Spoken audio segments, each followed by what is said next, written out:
ಸಾಕ್ಷಿ, ಮಾವ ಹೇಳುತ್ತಿರುವುದು ಸರಿಯಾಗಿದೆ, ಸ್ವಲ್ಪ ಊಟ ಮಾಡು ಎಂದನು ಸಾಕೇತ್. ಆಗ್ಲೂ ಕೂಡ ಅವಳ ಮನಸ್ಸು ಅಲ್ಲಿ ಊಟ ಮಾಡಲು ಹಿಂದೇಟು ಹಾಕಿತು. ಕಾರಣ ಅವಳ ಅತ್ತೆಯ ಕಟು ಮಾತುಗಳು.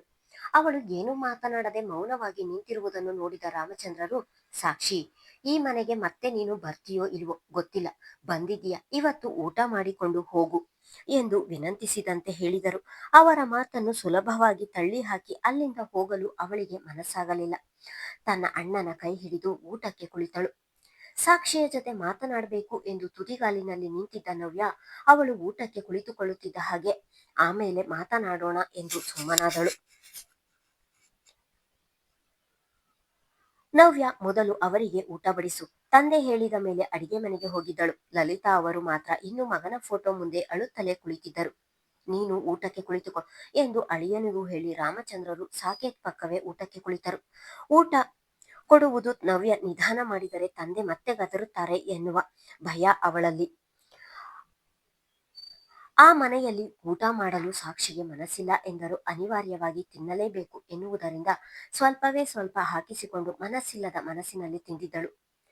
ಸಾಕೇತ್ ಕೂಡ ಸ್ವಲ್ಪವೇ ಸ್ವಲ್ಪ ತಿಂದಿದ್ದನು. ಖುಷಿ, ನೆಮ್ಮದಿ, ಆತ್ಮೀಯತೆ ಇರುವ ಮನೆಯಲ್ಲಿ ಗಂಜಿ ಕೊಟ್ಟರೂ ಖುಷಿಯಿಂದ ತೃಪ್ತಿಯಿಂದ ತಿನ್ನುತ್ತೇವೆ. ಅದೇ ಈ ರೀತಿಯ ನಿಂದನೆ ಮಾತುಗಳನ್ನಾಡಿ ಅಸಡ್ಡೆಯಾಗಿ ಕಾಣುವವರ ಮನೆ ಮೃಷ್ಟಾನ ಭೋಜನ ಕೊಟ್ಟರೂ ಕೂಡ ತಿನ್ನಲು ಮನಸ್ಸಾಗುವುದಿಲ್ಲ. ಅವರದು ಊಟವಾಗುವವರೆಗೂ ಇದ್ದ ನಂತರ ಹೊರಡೋಣ ಎಂದು ಅಣ್ಣ ತಂಗಿ ಇಬ್ಬರು ಕುಳಿತಿದ್ದರು. ರಾಮಚಂದ್ರರು ಊಟ ಮಾಡಿ ಸಾಕ್ಷಿಯ ಬಳಿಗೆ ಬರುತ್ತಿದ್ದ ಹಾಗೆ ಅದನ್ನು ನೋಡಿದ ನವ್ಯ, ಅಪ್ಪ ಆಸ್ತಿ ಪತ್ರವನ್ನು ರೆಡಿ ಮಾಡಿಸುತ್ತಿದ್ದ ಹಾಗೆ ಬಂದು ನಿಮ್ಮ ಸೊಸೆಗೆ ಸಹಿ ಹಾಕಿ ಕೊಡಲು ಹೇಳಿ ಎಂದಳು. ರಾಮಚಂದ್ರರು ಈ ಮೊದಲೇ ಸಾಕ್ಷಿಯ ಬಳಿ ಆಸ್ತಿಯ ವಿಚಾರ ಮಾತನಾಡಿದ್ದನ್ನು ಮನೆಯಲ್ಲಿ ಯಾರಿಗೂ ಹೇಳಿರಲಿಲ್ಲ. ಸಾಕ್ಷಿ, ಆಸ್ತಿಯ ಬಗ್ಗೆ ಇನ್ನೊಮ್ಮೆ ಯೋಚಿಸಮ್ಮ ಎಂದರು. ಅದೇಕೋ ಸೊಸೆಗೆ ಅನ್ಯಾಯ ಮಾಡಲು ಅವರ ಮನಸ್ಸು ಒಪ್ಪುತ್ತಿಲ್ಲ. ಒಂದಲ್ಲ ಮಾವ, 100 ಬಾರಿ ಯೋಚಿಸಿದರೂ ಅಷ್ಟೇ ನನ್ನ ನಿರ್ಧಾರ ಬದಲಾಗುವುದಿಲ್ಲ. ನಿಮ್ಮ ಮಗ ಸಾಯುತ್ತಿದ್ದ ಹಾಗೆ ನನಗೂ ಈ ಮನೆಗೂ ಸಂಬಂಧ ಮುಗಿದು ಹೋಗಿದೆ. ಇವತ್ತು ಕಾರ್ಯ ಎನ್ನುವ ಒಂದೇ ಕಾರಣಕ್ಕೆ ಬಂದಿದ್ದೇನೆ. ಮತ್ತೆಂದು ನಾನು ಈ ಮನೆಗೆ ಬರುವುದಿಲ್ಲ. ತಕ್ಕ ಮಟ್ಟಿಗೆ ಅಣ್ಣ ಕೊಡಿಸಿದ ವಿದ್ಯೆ ನನ್ನ ಬಳಿ ಇದೆ. ಸದ್ಯಕ್ಕೆ ಕೈಯಲ್ಲಿ ಒಂದು ಕೆಲಸ ಇದೆ. ನನ್ನ ಜೀವನಕ್ಕೆ ಅಷ್ಟು ಸಾಕು. ಅತ್ತಿಗೆ ಹೇಳಿದ ಹಾಗೆ ಆಸ್ತಿ ಪತ್ರ ರೆಡಿ ಮಾಡಿಸಿ ನಾನು ಸಹಿ ಮಾಡಿಕೊಡುತ್ತೇನೆ ಎಂದಳು. ಅವಳ ಒಂದೊಂದು ಮಾತು ಕೇಳುತ್ತಿದ್ದ ರಾಮಚಂದ್ರರಿಗೆ ಎಷ್ಟು ಪರಿಶುದ್ಧವಾದ ಮನಸ್ಸು ಈ ಹುಡುಗಿಯದು ಎನಿಸುತ್ತಿತ್ತು. ಇವಳನ್ನು ಇನ್ನು ನಾನು ಏನೇ ಹೇಳಿದರೂ ಇವಳ ನಿರ್ಧಾರ ಬದಲಾಗುವುದಿಲ್ಲ ಎಂದು ರಾಮಚಂದ್ರರು ಕೂಡ ಹಾಗೆ ಸುಮ್ಮನಾದರು. ಮಾವ, ಹೀಗೆ ಹೇಳ್ತಿದ್ದೀನಿ ಎಂದು ತಪ್ಪು ತಿಳಿಯಬೇಡಿ. ಆಸ್ತಿಯನ್ನು ನಿಮ್ಮ ಹೆಸರಿಗೆ ಮಾಡಿಸಿಕೊಳ್ಳಿ. ನೀವು ಕಾಲವಾಗುವವರೆಗೂ ಅದು ನಿಮ್ಮ ಹೆಸರಿನಲ್ಲಿಯೇ ಇರಲಿ ಎಂದಳು. ಅವಳ ಮಾತು ಕೇಳುತ್ತಿದ್ದ ಹಾಗೆ ನವ್ಯಾಳ ಹೊಟ್ಟೆಗೆ ಬೆಂಕಿ ಬಿದ್ದಿತು. ತನ್ನ ಹೆಸರಿಗೆ ಆಸ್ತಿಯನ್ನು ಮಾಡಿಸಿಕೊಳ್ಳಲು ತುದಿಗಾಲಿನಲ್ಲಿ ನಿಂತಿರುವವಳಿಗೆ ಸಾಕ್ಷಿ ಹೇಳಿದ ಮಾತು ಕೇಳಿ ಅವಳ ಮೇಲೆ ಕೋಪ ಉಕ್ಕಿತು. ಮುಂದೆ ಬಂದವಳು, ಏನು ಹೇಳ್ತಿದೀಯಾ? ನಮ್ಮಪ್ಪ ಅಮ್ಮನಿಗೆ ಈಗ ನಾನು ಇರುವುದು ಒಬ್ಬಳೇ ಮಗಳು. ನಾನು ಅವರಿಗೆ ಮೋಸ ಮಾಡ್ತೀನಿ ಎಂದು, ಅವರನ್ನು ನಾನು ಚೆನ್ನಾಗಿ ನೋಡಿಕೊಳ್ಳುವುದಿಲ್ಲ ಎಂದು ಹೇಳ್ತಿದೀಯಾ? ಇದನ್ನು ಹೇಳಲು ನೀನ್ ಯಾರು ಎಂದಳು ಕೋಪದಲ್ಲಿ. ನಾನು ಈ ಮನೆ ಸೊಸೆ, ನನಗೆ ಇದೆಲ್ಲ ಹೇಳುವ ಹಕ್ಕಿದೆ, ಅದಕ್ಕಾಗಿ ಹೇಳ್ತಿದ್ದೀನಿ ಎಂದು ಅವಳು ಹೇಳಬಹುದಿತ್ತು. ಆದರೆ ಅವಳು ಆ ರೀತಿ ಹೇಳದೆ, ನೀವು ನೋಡಿಕೊಳ್ಳುವುದಿಲ್ಲ ಎಂದು ಹೇಳುತ್ತಿಲ್ಲ, ನಾನು ಅವರು ಬದುಕಿರುವವರೆಗೂ ಆಸ್ತಿ ಅವರ ಹೆಸರಿನಲ್ಲಿಯೇ ಇರಲಿ ಎಂದು ಹೇಳುತ್ತಿದ್ದೇನೆ ಎಂದಳು. ಸಾಕ್ಷಿ ತನಗೆ ಆಸ್ತಿ ಬೇಡ ಎಂದು ಹೇಳಿದ ದಿನವೇ ರಾಮಚಂದ್ರರು ಮನದಲ್ಲಿಯೇ ಒಂದು ಗಟ್ಟಿ ನಿರ್ಧಾರ ಮಾಡಿದ್ದಾರಲ್ಲ. ಸಾಕ್ಷಿಯ ಮಾತು ಕೇಳಿ ಅದಾಗಲೇ ನವ್ಯ ಕೆಂಡದ ಮೇಲೆ ಕುಳಿತ ಹಾಗೆ ಆಗಿತ್ತು. ಈಗ ತಂದೆಯ ಮುಂದೆ ಮಾತನಾಡುವ ಹಾಗೂ ಇಲ್ಲ, ಬಿಡುವ ಹಾಗೂ ಇಲ್ಲ ಎನ್ನುವ ಹಾಗಿತ್ತು ಅವಳ ಪರಿಸ್ಥಿತಿ. ಒಳಗೊಳಗೆ ಖುದ್ದು ಹೋಗುತ್ತಿದ್ದಳು.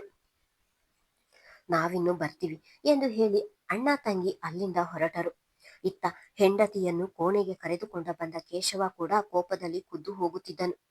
ಆಸ್ತಿ ಬೇಡ ಅಂತ ಒಳ್ಳೆಯ ಬಾಂಬ್ ಹಾಕಿ ಹೋಗಿದ್ದಾಳೆ ಅವಳು. ಖಂಡಿತ ಮುಂದೆ ನಿಮ್ಮಪ್ಪ ನಿನ್ನ ಹೆಸರಿಗೆ ಆಸ್ತಿ ಮಾಡಿಸುವುದಿಲ್ಲ, ಅವರ ಹೆಸರಿಗೆ ಮಾಡಿಸಿಕೊಳ್ಳುತ್ತಾರೆ ಎಂದನು. ಅಪ್ಪನ ಹೆಸರಲ್ಲಿ ಇದ್ರೆ ಏನು, ನನ್ನ ಹೆಸರಲ್ಲಿ ಇದ್ರೆ ಏನು, ಮುಂದೊಂದು ದಿನ ಅದು ನನಗೆ ತಾನೇ ಸೇರ್ಬೇಕು. ಮೊದಲು ಅಪ್ಪನ ಹೆಸರಿಗೆ ಆಸ್ತಿ ಆಗ್ಲಿ, ಆಮೇಲೆ ನೋಡೋಣ, ಸುಮ್ಮನಿರು ಎಂದು ಗಂಡನನ್ನೇ ಸುಮ್ಮನೆ ಮಾಡಿದಳು. ನನಗೆ ಅದೆಲ್ಲ ಗೊತ್ತಿಲ್ಲ ನವ್ಯ. ನಿನ್ನ ಹೆಸರಿಗೆ ಆಸ್ತಿ ಬರಬೇಕು. ನಿಮ್ಮ ಅಪ್ಪನ ಹೆಸರಿಗೆ ಆಸ್ತಿ ಆದ್ರೂ ಕೂಡ ಮುಂದೊಂದು ದಿನ ಅವಳು ಬಂದು ನನಗೆ ಆಸ್ತಿ ಬೇಕು ಎಂದರೆ ನಿಮ್ಮಪ್ಪ ಕೂಡ ಏನು ಮಾಡಲು ಆಗುವುದಿಲ್ಲ. ಈಗ ನೀನೇ ಏನಾದ್ರೂ ಮಾಡಿ ನಿಮ್ಮಪ್ಪನ ಮನವೊಲಿಸು. ಅವರು ನಿನ್ನ ಹೆಸರಿಗೆ ಆಸ್ತಿ ಮಾಡುವ ಹಾಗೆ ಮಾಡು ಎಂದನು. ನೀವು ಹೇಳುವ ಕೆಲಸ ಅಷ್ಟು ಸುಲಭವಲ್ಲ. ಅಮ್ಮನನ್ನು ಹೇಗಾದ್ರೂ ಮಾಡಿ ಬದಲು ಮಾಡಬಹುದು, ಆದರೆ ಅಪ್ಪನನ್ನು ಬದಲು ಮಾಡುವುದು ಬಹಳ ಕಷ್ಟ. ನೋಡೋಣ, ಇವತ್ತು ಮಾತನಾಡುವುದು ಬೇಡ, ನಾಳೆ ಇದರ ಬಗ್ಗೆ ಇನ್ನೊಮ್ಮೆ ಮಾತಾಡ್ತೀನಿ ಎಂದಳು. ಅವಳ ಮಾತಿಗೆ ಏನೂ ಮಾತನಾಡದೆ ಸುಮ್ಮನಾದನು. ನೋಡಿದ್ಯಾನವ, ನೀನೊಬ್ಬ ಇದ್ದಿದ್ದರೆ ಎಲ್ಲವೂ ಸರಿ ಇರ್ತಿತ್ತು. ಆ ಹುಡುಗಿಯ ಜೀವನ ಹಾಳಾಗುತ್ತಿರಲಿಲ್ಲ. ಅವಳನ್ನು ಯಾರೂ ನಿಂದಿಸುತ್ತಿರಲಿಲ್ಲ. ಆಸ್ತಿಯ ಬಗ್ಗೆ ತಕರಾರು ಬರುತ್ತಿರಲಿಲ್ಲ. ನೀನು ಇದ್ದಾಗ ಸುಮ್ಮನೆ ಇದ್ದ ನಿನ್ನ ಅಕ್ಕ ಈಗ ಆಸ್ತಿ ಎಲ್ಲವನ್ನು ತನ್ನ ಹೆಸರಿಗೆ ಮಾಡಿ ಎನ್ನುತ್ತಿದ್ದಾಳೆ. ಸಾಕ್ಷಿ, ನವ್ಯ ಇಬ್ಬರಿಗೂ ಸಮನಾಗಿ ಆಸ್ತಿ ಭಾಗ ಮಾಡೋಣ ಎಂದು ಯೋಚಿಸಿದರೆ, ಆದರೆ ಸಾಕ್ಷಿ ಆಸ್ತಿ ಬೇಡ ಎಂದು ಕುಳಿತಿದ್ದಾಳೆ. ಯಾರ ಜೀವನ ಹೇಗೆ ಬದಲಾಗುವುದು ಯಾರಿಗೂ ತಿಳಿದಿಲ್ಲ. ಕಾಲಕ್ಕೆ ತಕ್ಕ ಹಾಗೆ ನಾವು ಬದಲಾಗಬೇಕು ಎಂದು ಹೇಳುತ್ತಾರೆ. ಮೊಮ್ಮಕ್ಕಳನ್ನು ಆಡಿಸಿಕೊಂಡು ಖುಷಿಯಾಗಿ ಇರುವ ವಯಸ್ಸಿನಲ್ಲಿ ಯೋಚಿಸುವಂತೆ ಮಾಡಿ ಹೋಗಿದೀಯ. ಎಲ್ಲವೂ ನನ್ನ ಹಣೆ ಬರಹ ಎಂದು ಹೇಳಿ ನಿಟ್ಟುಸಿರನ್ನು ಹೊರದಬ್ಬಿದರು. ಸಾಕ್ಷಿ ಸಾಕೆತತ್ತ ಹೋಗುತ್ತಿದ್ದ ಹಾಗೆ ಇತ್ತ ತಮ್ಮ ಕೋಣೆಗೆ ಬಂದ ರಾಮಚಂದ್ರರು ತಮ್ಮದೇ ಆಲೋಚನೆಯಲ್ಲಿ ಮುಳುಗಿದ್ದರು. ಯಾಕೋ ಇವತ್ತು ಅಪ್ಪ, ಅಮ್ಮ, ಸಾಕ್ಷಿ ಎಲ್ಲರೂ ತುಂಬಾ ನೆನಪಾಗ್ತಿದ್ದಾರೆ. ಸಾಕ್ಷಿ ನಮ್ಮ ಮನೆಯೇ ಇದ್ದಾರಾ ಅಥವಾ ಅವರ ಅಣ್ಣನ ಮನೆಗೆ ಬಂದಿದ್ದಾರಾ ತಿಳಿಯುತ್ತಿಲ್ಲ. ಇಲ್ಲ, ಅವರು ಅಣ್ಣನ ಮನೆಗೆ ಬರುವುದಿಲ್ಲ. ಅವರ ಅತ್ತಿಗೆ ಸರಿಯಿಲ್ಲ, ಯಾವಾಗಲೂ ಸಾಕ್ಷಿಯನ್ನು ನಿಂದನೆ ಮಾಡುತ್ತಿದ್ದರು. ಇನ್ನು ಈಗ ಸುಮ್ಮನಿರುತ್ತಾರಾ?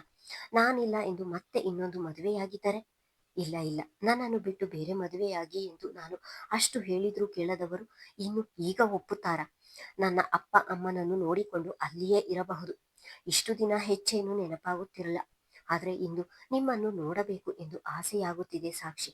ಆದರೆ ಅದು ಆಗದ ಕೆಲಸ ಎಂದು ನನಗೂ ಗೊತ್ತು.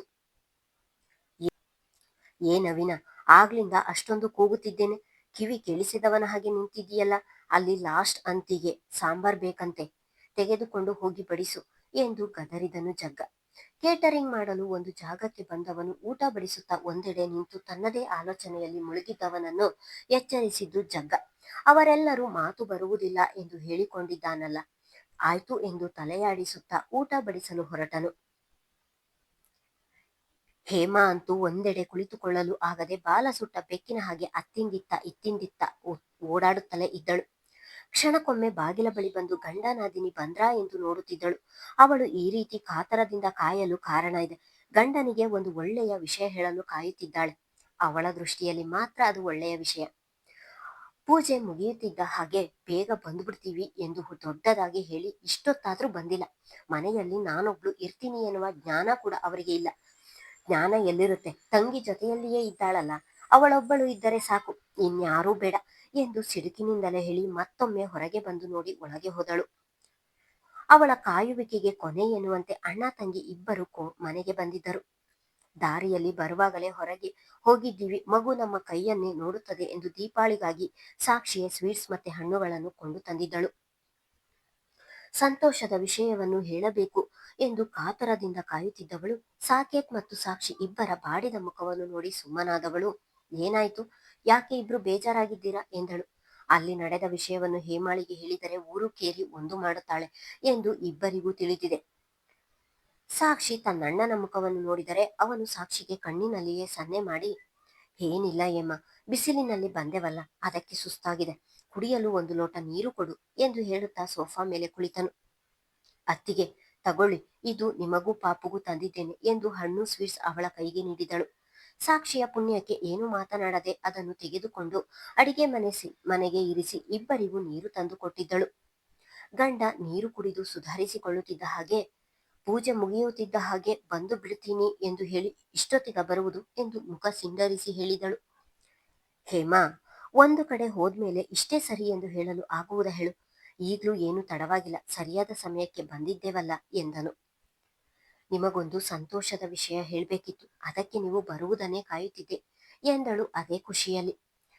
ಇವಳು ಸಂತೋಷದ ವಿಷಯ ಹೇಳ್ತಾಳ, ಅದೆಂತಹ ವಿಷಯ ಅದು ಎಂದು ಅನುಮಾನದಲ್ಲಿಯೇ ಹೆಂಡತಿಯೆಡೆಗೆ ನೋಡುತ್ತಾ ಉಳಿದನು. ಸಾಕ್ಷಿ ಕೂಡ ತನ್ನ ಅತ್ತಿಗೆ ಏನು ಮಾತನಾಡುತ್ತಾಳೆ ಎಂದು ಅವಳನ್ನೇ ನೋಡುತ್ತಿದ್ದಳು.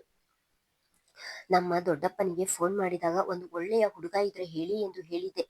ಅವರು ಬೆಳಗ್ಗೆ ಅಷ್ಟೇ ಕಾಲ್ ಮಾಡಿದ್ರು, ಒಬ್ಬ ಒಳ್ಳೆಯ ಹುಡುಗ ಇದ್ದಾನಂತೆ ಎಂದಳು ಅದೇ ಖುಷಿಯಲ್ಲಿ. ಮುಂದುವರಿಯುವುದು. ಧನ್ಯವಾದಗಳು.